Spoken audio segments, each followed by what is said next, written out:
Good morning all my dear students. Today again whatever the left part was there for the same chapter nutrition in animals that we have to cover right now. Okay.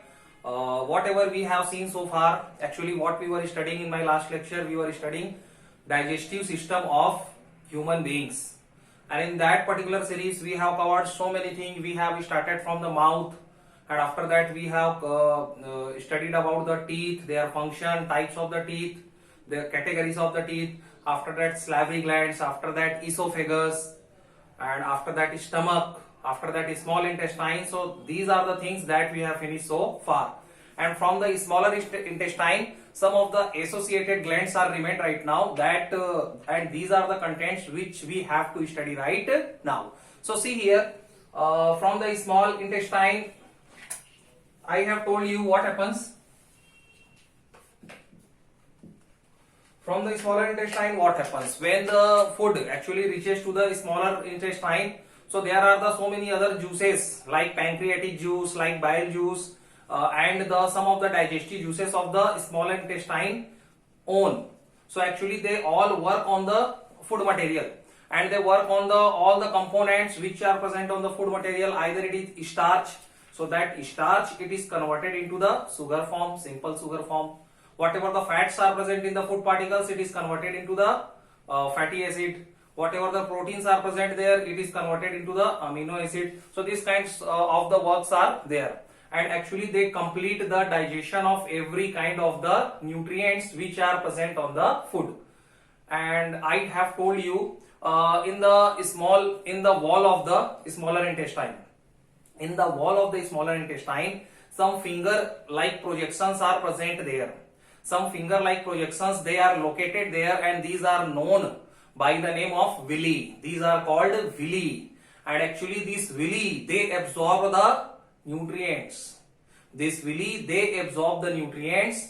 And what happens, actually villi contains the blood streams, villi contains the blood vessels, and from there only the absorbed food, the absorbed nutrients, it is entered into the blood. So blood means what is happening right now, the digested food, the absorbed nutrients, actually it is absorbed by the villi, and villi actually contains the blood vessels.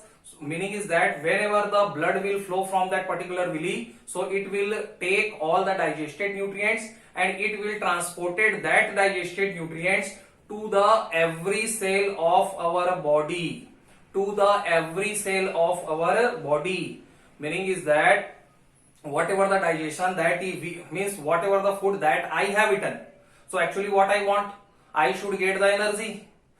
So from where that energy, that absorbed nutrients, actually it should transported to the every cell of the body. So that is done by the blood. Why? Because blood is flowing throughout my body. So that particular work is known as the assimilation. That we have to understand.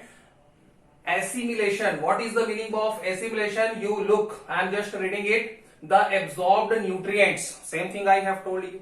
The absorbed nutrients are taken into the every cell of the body. The absorbed nutrients are taken to the every cell of the body by the blood.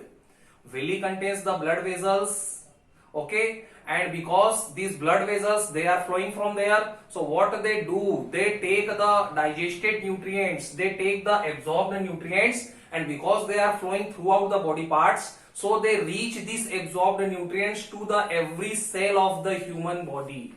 Okay, this incorporation of the absorbed nutrients within the cell, incorporation means including, group, organization. So this all the incorporation of the absorbed nutrients towards the cell, into the cell, and which is done by the blood. This particular process is known as assimilation.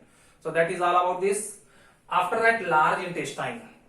After the smaller intestine, the whatever the meaning is that all the digestion it is finishes, okay, till the smaller intestine, and after that some of the undigested food which is not useful for our body, which is actually useless for our body, actually it is transported towards the large intestine. So first we will see what is the large intestine here. So large intestine in the figure also you can see large intestine, it is almost same, structure is almost same like the smaller intestine, but till also what is the basic difference? So 1.5 meter long in length. Large intestine is 1.5 meter long in length, meaning is that it is smaller in length as compared to the small intestine. Why? Because that small intestine, it was actually 6 meter long in length, but right now you can see it is 1.5 meter long in length, 1/4 of the smaller intestine you can say. And after that, no digestion takes place here, because all the digestion of all the components of the food, actually it has been finished, it has done by the smaller intestine, and from there only the absorption of the nutrients, it is also finished by the villi. So no digestion takes place here. So what is the function of the large intestine here? That is the important point for us. So its function is to absorb the water. Its function is to absorb the water from where? Its function is to absorb the water from the undigested food. So whatever the undigested food will be there, when it reaches to the larger intestine, so what happens? Larger intestine, it absorb the water. It absorbs the water from the undigested food, nothing else. Next is the rectum. In that particular diagram, again you can see, okay, you can see my last lecture, previous lecture, and from the diagram also you can try to understand, okay, from where is the location of the rectum, what is the function, okay. So rectum, it stores the undigested food material, which is known as the semi-solid waste, you can say, feces you can say. So what is the function of the rectum? It stores the undigested food material, useless material, temporarily. Temporarily means for the smaller duration, till it is not removed from the body. So for the smaller duration, its function is to store the undigested food material, useless material, for the smaller duration. So that is the function of the rectum. Finally, anus. What is the anus? So the organ from where the useless or undigested food material is thrown out from the body, pushed out from the body, that particular organ is known as the anus. What is the anus? Anus is the organ of the human digestion system from where the undigested food material, it is removed from our body, and that particular process is also known as egestion. What is the egestion here? Egestion means the process by which the undigested food material or the useless material or the feces or it is removed from the body. It is known as the egestion, and that particular work it is performed by anus. So this is all about the human digestion system. And after that, another thing, liver and pancreas.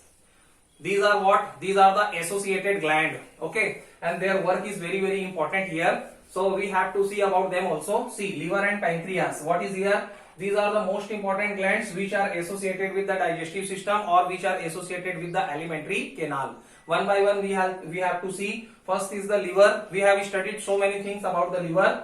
So actually what is the function of the liver here? Liver secretes the bile juice. Liver secretes the bile juice. And what is the function of this particular bile juice? Bile juice is an enzyme here. So this bile juice, it acts on the fat component. It actually acts or works on the fat component and changes the fat component, means which is the complex particle, into the simpler form. And what is the name of the simpler form here? Fatty acid. Means liver secrete the bile juice, and that bile juice, it works on the fat substance, fat component of the food material you can say, and they change the fat component, that is the complex food component, they changes it to the simpler form of the fat, which is known as fatty acid. Right now see next is that, and liver is the largest organ of the body, that we are also knowing. Next is the gallbladder. In the diagram also you can see that gallbladder, it is attached with the liver. So what happens? It stores the bile juice. Gallbladder, it stores the bile juice temporarily, and it is a bag-like structure attached to the liver. Same thing I have written. Gallbladder, it is a bag-like structure attached with the liver. And what is the function of the gallbladder here? So sometimes whenever the extra bile juice, it is secreted from the liver, so temporarily for the smaller duration, that gallbladder, it stores the bile juice, nothing else. Next is the pancreas. Where is the location of the pancreas? Pancreas is located just below the stomach, that you can see in the diagram. And after that, it secretes the enzyme which is known as insulin. very popular name. It secretes the enzyme which is known by the name insulin, and it is very much helpful for the balancing of the blood sugar level. For the balancing of the sugar level in our blood. Okay, and if this sugar level it is going to be disturbed, so one particular disease it happens, it produces in our body which is known by the name diabetes. Okay, sugar disease, diabetes, and that is only because of the unbalancing of the sugar level in our blood. So this is the work done by the insulin. What is the work of the insulin here? You can see insulin actually breaks.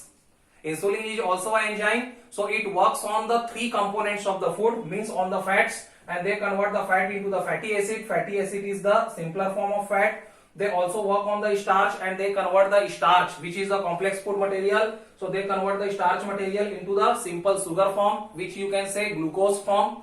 And same like that, they also work on the proteins. Protein is the complex food material, and they break it and they convert the protein into the amino acid. So this is all about this digestive system. In the next lecture, I will tell you digestion system in the animals, means in the ruminants. Thank you so much.